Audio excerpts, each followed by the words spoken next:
तर नमस्कार नमस्कार मंडळी. मंडळी, आपल्या चॅनलमध्ये तुम्हा सर्वांचं खूप खूप खूप खूप स्वागत आहे. स्वागत आहे. तर आज आपण काही असं स्पेसिफिक विषय नाहीये. आज असं मनसोक्त गप्पा-टप्पा करणार आहोत. काही आम्ही आमचे अनुभव सांगणार आहोत आणि काही असे खूप सारे प्रश्न आहेत जे लोकांना पडलेले असतात, जे स्पेशली इथं नेदरलँडमध्ये राहतात किंवा जे येणारे आहेत, युरोपमध्ये राहतात, कुठेही राहतात बाहेरच्या देशांमध्ये. त्याचबरोबर इंडियामधून जे कोण नवीन येणार आहेत त्यांना पण काही क्वेश्चन्स असतात. तर ते पण काही क्वेश्चन्स आम्ही इथं क्लिअर करणार आहोत इथं पुढं. तर आजचा जो व्हिडिओ आहे, जो सब्जेक्ट आहे मेन, तो कशावर आहे सांगा? Most of NRIs says they will return after certain years, but they extend their plan at abroad only. They never return to India. Why? हां. तर कसं असतं जेव्हा कोणीही फर्स्ट टाईम इकडे येतं, म्हणजे परदेशात जाण्याची त्यांना संधी मिळते, तेव्हा प्रत्येकाचं एक मोठं स्वप्न असतं, की चला आपल्याला ही संधी भेटली, आपण का ती वाया घालू द्यावी ना? तर मग सगळे म्हणतात, की चला आपण जाऊया काही वर्षांसाठी, जास्त नाही फक्त 5 वर्षांसाठी जाऊया. चांगलं थोडंफार आपल्याला सेव्हिंग करता येईल, त्याच्यानंतर आपण रिटर्न येऊ, असं प्रत्येकांनाच वाटत असतं. तसं आम्हालाही वाटत होतं, म्हणजे ह्यांना पण वाटत होतं. बालपणापासून आपण ज्या वातावरणात वाढलो आहे, हं, भारतामध्ये जी कल्चर आहे ते वेगळं आहे, अब्रॉड मधलं कल्चर वेगळं हं, आहे. इथे पूर्ण विंटरमध्ये आपल्याला सूर्यप्रकाश दिसत नाही, बाहेर जाता येत नाही, बाहेर हं. जायचं म्हटलं तर एवढं सगळं पॅक करून जावं लागतं.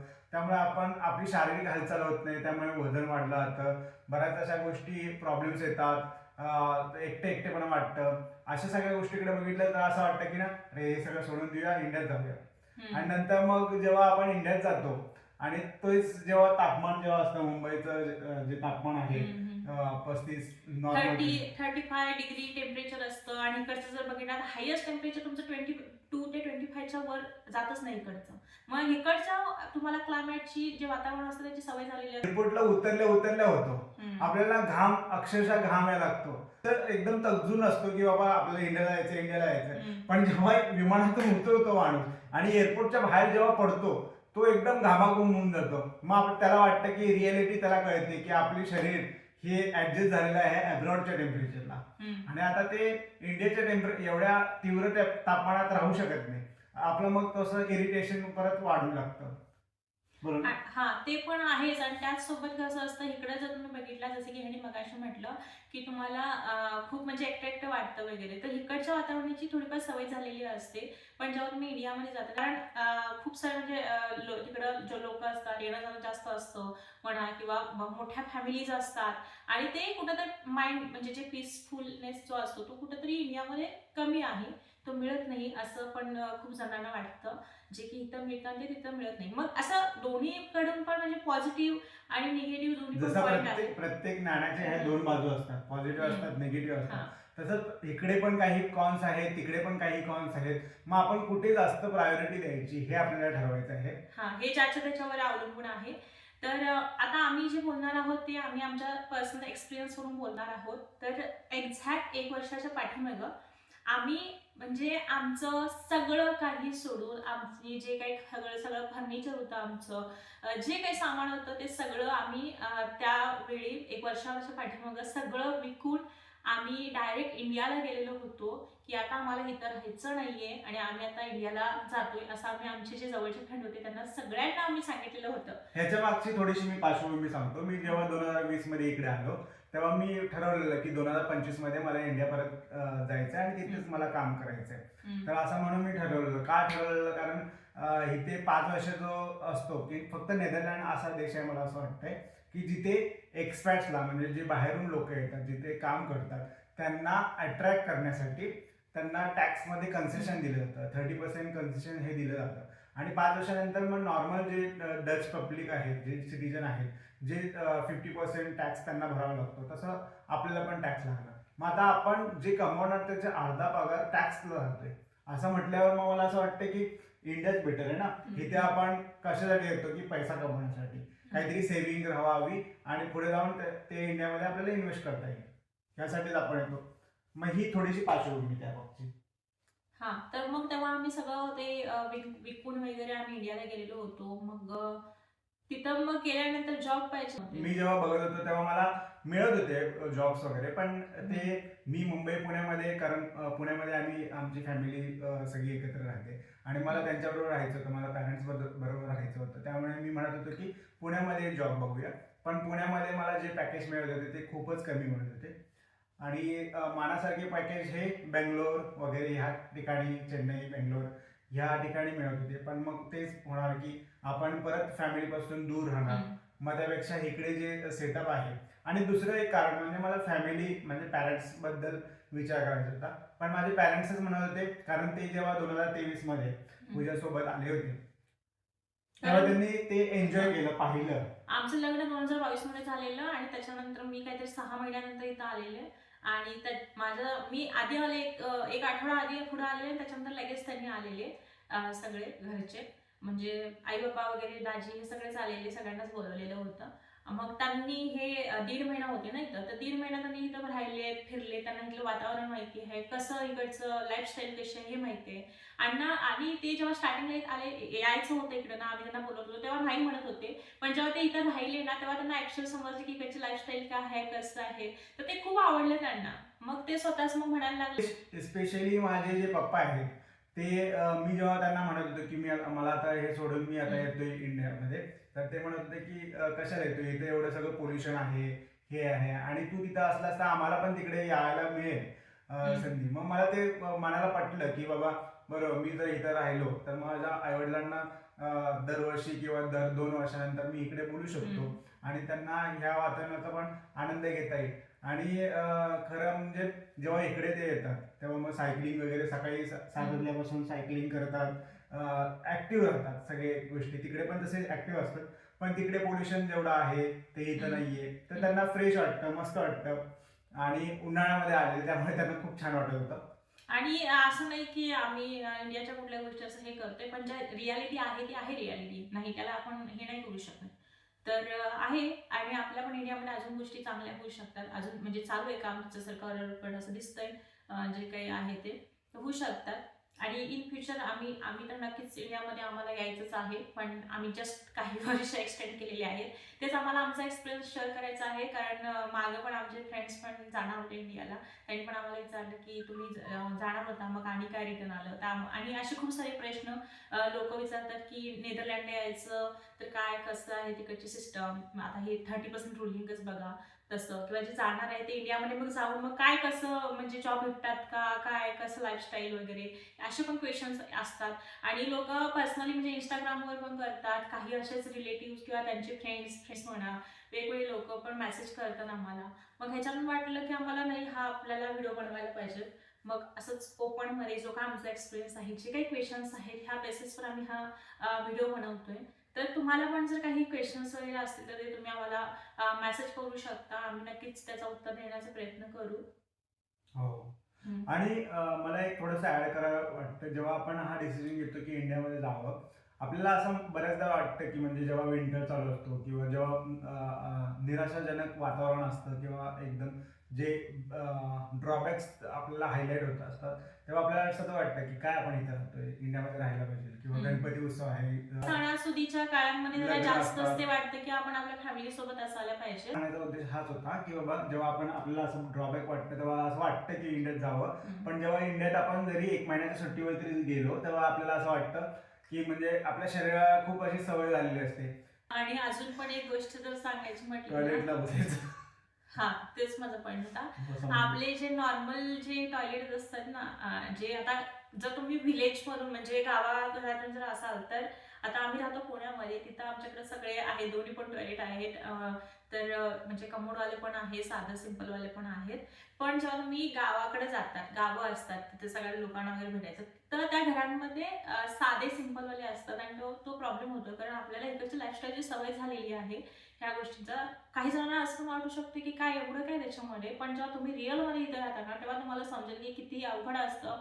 जेव्हा तुम्ही म्हणजे अब्रॉडला राहता आणि अचानक जेव्हा तुम्ही इंडियाला जाता तेव्हा किती सगळ्या गोष्टी त्या तुमच्यासाठी कॉमन असतात गोष्टी, की काय थोड्या दिवसांसाठी तुम्ही ऍडजस्ट करू शकत नाही का असं वाटतं, पण ते अब्रॉडला राहणाऱ्या लोकांसाठी नवीन जेव्हा येतात ते इंडियामध्ये त्याच्यासाठी खूप त्या गोष्टी अवघड होतात सगळं हे करणं. असं नसतं की त्यांनी ते ऑलरेडी केलेलं नसतं. आता आम्ही दोघांनी पण त्या सगळ्या गोष्टी ऑलरेडी केलेल्या आहेत, मग कामं असतील किंवा बाकी सगळ्या गोष्टी असतील, ह्या सगळ्या गोष्टी केलेल्या आहेत. पण आता लाईफस्टाईलच अशी झालेली आहे की ते आता नाहीच होऊ शकत त्या गोष्टी करणं. ठीक आहे, म्हणजे आता जर कायमचं जर राहायला गेलो समजा इन फ्युचरमध्ये, तर हळूहळू मग ते होऊन जाईल, पण त्याला गोष्टीला वेळ लागणार. तुम्हाला 1 वर्ष वगैरे लागेल, जे काय असेल टायमिंग तुमचा, पण ह्या गोष्टींना वेळ लागणार. लगेच त्या गोष्टी तुम्हाला म्हणजे होणार आपल्या जमणार नाही. शरीराला ती सवय हा. लागलेली असते आणि जेव्हा आपण एक्स्ट्रीम कंडिशन मधून म्हणजे एकदम कोल्ड ठिकाणापासून 10 डिग्री 7 डिग्री टेम्परेचर पासून तुम्ही डायरेक्ट 35 डिग्री म्हणजे 5 पट टेम्परेचर जास्त असलेल्या ठिकाणी जर तुम्ही जाताय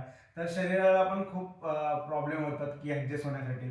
तिकडून इकडे आपण येऊ शकतो म्हणजे इकडे काय प्रॉब्लेम होत हो. नाही कारण आपण एक्स्ट्रीम कंडिशनवरून कोल्ड कंडिशन आलं तरी आपण ऍडजस्ट करू शकतो. पण कोल्ड मधून एक्स्ट्रीम मध्ये गेलो तर मग ते जरा बॉडी ते घेऊन जाते. थोडंसं हे होऊन जातं. कारण आम्ही आता मागच्या 2-3 ट्रिप मध्ये म्हणजे दरवर्षी आम्ही जातो इंडियाला, तर तशा मागच्या 2-3 ट्रिप मध्ये मला पण असा अनुभव यायला लागला की गेल्या गेल्या 1 आठवडा मी आजारीच म्हणजे सर्दी खोकला हा, असा हा. वगैरे होतो. तर हे सगळं असं होतं जेव्हा तुम्ही अब्रॉडवरून इंडियाला म्हणजे जाता. म्हणजे हे तर आम्ही आमचे जे काही अनुभव आहेत हेच सांगत आहोत अजूनपर्यंत. पण त्याच्यानंतर आमचं काय झालं, आम्ही U-टर्न घेतला म्हणून तुम्हाला सांगितलं की ह्या सगळ्या आमच्या फॅमिली डिसिजन असतील, आमचे दोघांचे जे काही डिसिजन असतील ह्या सगळ्या बेसिसवर मग आम्ही इथं आल्यानंतर मग आमची एक नवीन सुरुवात होती. कारण जेव्हा तुम्ही सगळं विकून ऑलरेडी गेलेला आहात, मग तुम्हाला कुठून तरी नवीन सुरुवात करायला पाहिजे, राईट? मग नवीन एक सुरुवात आम्ही तिथून केली. म्हणजे सगळ्या गोष्टींपासून, मग भांड्यांपासून फर्निचर, घर, ह्या सगळ्या गोष्टींची. मग इथं आल्यानंतर आम्हाला अक्षरशः रेंटवर पण घर मिळत नव्हतं. म्हणजे खूप महाग होती आणि ते मिळणं पण कठीण आहे. जिथं तुमचा जॉब आहे, कारण रिसेंटलीच तेव्हा जॉईन केलेलं होतं नवीन कंपनी आणि मग त्याच एरियामध्ये आम्हाला जागा बघायची होती. तुम्हाला सांगते, इथं भलं तुम्ही रेंटनं घर घ्या किंवा नवीन घर घ्या, खूप खूप म्हणजे कॉम्पिटिशन आहे. मग ते रेंटनं पण लोकांना मिळत नाहीत. त्याच्या पण काही रिक्वायरमेंट्स असतात, तुमचं पेमेंट, काही काही गोष्टी अशा पण असतात. पण आम्हाला चांगलं म्हणजे आम्ही लकी होतो, आम्हाला इंडियन फॅमिली मिळाली. त्यांच्या घरामध्ये आम्ही रेंटनं राहत होतो आणि त्याच्याही आधी आम्हाला हे रेंटनं मिळायच्या आधी तर आमचे जे फ्रेंड होते त्यांच्या घरी आम्ही 1 महिना राहिलेलो होतो आणि त्यांनी आम्हाला खरंच खूप सपोर्ट केला. त्यांच्यामुळे आम्हाला म्हणजे आरामात आमचा 1 महिना गेला. त्याच्यानंतर मग आम्ही दुसऱ्या ठिकाणी शिफ्ट झालो. तिथं मग 4-5 महिने आमचे गेले. असे टोटल 6 महिने आम्ही रेंटनं होतो आणि त्याच्यानंतर मग आम्ही हे घर घेतलं आणि मग घर घेऊन मग सगळा सेटअप, पूर्ण फर्निचर, ह्या सगळ्या आणि गोष्टी. हा आमच्या अनुभवातून सांगतो की घर घेतलेलं हे खूप छान डिसिजन होता. म्हणजे रेंटपेक्षा तुम्हाला घर हे परवडण्याचं काय आहे, आणि इन्व्हेस्टमेंटच्या जेवढ्या लवकरात लवकर तुम्ही घर घ्याल ना आणि जर तुमचा राहायचा प्लॅन वगैरे असेल, कारण असं नाही चालणार की बाबा 1 वर्षात मी घर घेतो आणि दुसऱ्या वर्षी मी चाललोय इंडियाला. असं जर असेल तर मग न घेतलेलं बरं. पण मग जर तुम्ही असं करत असाल की लॉंग टर्म राहणार असाल तर घर घेतलेलं कधीही चांगलं. कारण जे आपण रेंट देतोय, रेंट हे मिनिमम आपल्याला 1800 युरो वगैरे द्यायला लागतात. कमीत कमी 1500. 1500 ते 1800 वगैरे असं रेंट आहे. म्हणजे 1,80,000 तुम्ही महिन्याचं रेंट पे करताय. तर तिथेच आपण EMI जर पे केला तर आपण जेव्हा विकू घर इथून जेव्हा इंडियाला जाऊ तेव्हा मग आपण नाही म्हटलं तरी जेवढं आपण रेंट देतोय ते EMI भरून आणि जर आपल्याला प्रॉफिट चांगला मिळाला तर आपलं रेंट कमी वाचलं जाईल. म्हणजे असं एक म्हणजे 30%, 40%, कधी कधी 100% पण आपलं रेंट वाचू शकतं.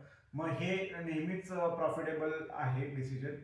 म्हणजे ऍट द एंड काय होणार आहे, तुम्ही फ्री मध्ये राहिला असं होणार आहे. कारण तुमचा ते जे काय घर असेल त्याच्यातून तुम्हाला वर्ष तुमच्या अमाऊंट मिळणारच आहे, जे काही प्रॉफिट असणार आहे तुमचं. त्यामुळे आणि 30% रुलिंग संपायच्या आतच तुम्ही ती घरं घ्या. काही काही म्हणजे लोक ही चूक करतात की म्हणजे हेच असतं की जर तर म्हणजे आपण राहू न राहू ह्याच्यामध्ये 5 वर्ष वाया जातात आणि घर घेत नाही आणि त्याच्यानंतर मग जास्त मग त्यांना पैसे म्हणजे पे करावं लागतं आणि एकदा 30% संपलं की घर घेणं किंवा काही गोष्टी असतील ह्या ऍडजस्ट करणं थोडंसं अवघड होऊन जातं.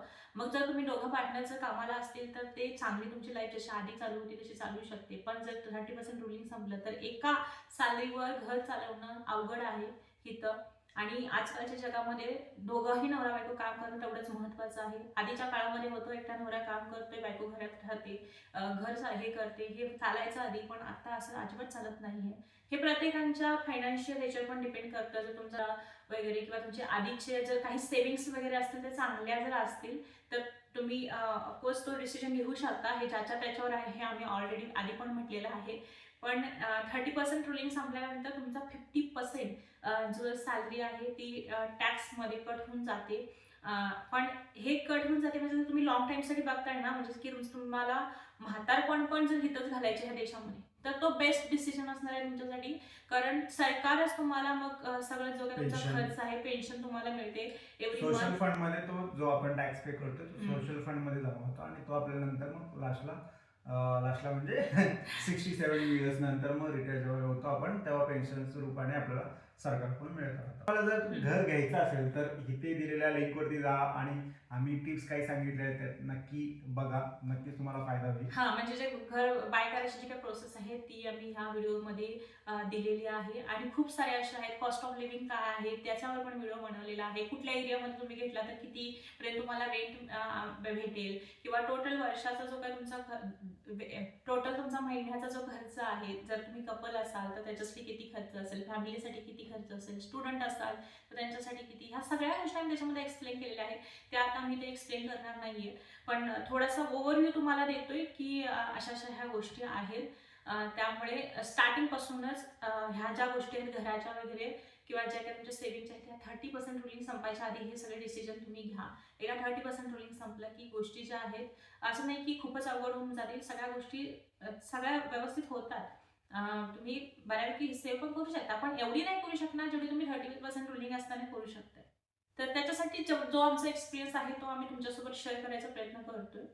तर त्याचमुळे मग इंडियन्स जे आहेत ते मग इकडं त्यांचं राहणं वाढत आहे. मग 2 वर्ष, नंतर 5 वर्ष, नंतर 6 वर्ष आणि असं 10 वर्ष असं करत करत ते एक्सटेंड करत आहे त्यांचा स्टे. कारण तर आहे बघू आपण इथे किती दिवस होते. माझी बायको तर म्हणत होती की पुढच्या वर्षी जाऊ इंडिया. पण मला असं वाटतं की ना, म्हणजे इकडच्या पेक्षा आपला देश चांगला. जेव्हा पण आपण कामावर वगैरे जातो ना, तेव्हा इकडच्या लोकांचे सण वगैरे ह्या सगळ्या गोष्टी खूप वेगळ्या आहेत. त्याच्याशी आपली जी वाईफ आहे ना ती मॅचच होत नाही. म्हणजे तुम्ही काम ठीक आहे, काम केलं, घरी आलं, हे एवढं ठीक आहे, पण वाईफ पण मॅच झाली पाहिजे. जी की इंडियामध्ये कसं आपल्या फेस्टिवल्सला वगैरे आपली वाईफ मॅच होते, आपण एन्जॉय करू शकतो, तेवढं इथं एन्जॉय नाही करू शकत. आणि लोक असं म्हणतात की कम्युनिटी वगैरे असतात इंडियन कम्युनिटी, पण काय तुम्ही कधीतरीच त्या कम्युनिटीशी वगैरे मिळता ना, असं नाही की तुम्हाला रोज तुम्ही हे करता. पण ते इंडियामधले सणस आणि इकडच्या ह्याच्यामध्ये खूप फरक आहे, खूप. तर ह्या सगळ्या गोष्टी आम्ही म्हणजे खूप सारे जे काही गोष्टी होत्या त्या कव्हर करायचा प्रयत्न केलेला आहे. तुम्हाला हा व्हिडिओ कसा वाटला नक्की कमेंट करून सांगा. आणि जर तुम्ही आपल्या चॅनलवर नवीन असाल तर नक्की आपल्या चॅनलला सबस्क्राईब करा, म्हणजे आमचे जे काही नवनवीन व्हिडिओज असतील ते सगळ्यात आधी तुमच्यापर्यंत येऊन पोहोचतील. आणि जेव्हा सबस्क्राईब कराल तेव्हा बेल आयकॉन दाबायला विसरू नका. लाईक, शेअर आणि कमेंट करायला ते देखील विसरू नका. चला तर मग भेटूया अशाच एका नवीन व्हिडिओ सोबत. तोपर्यंत बाय बाय बाय. बाय.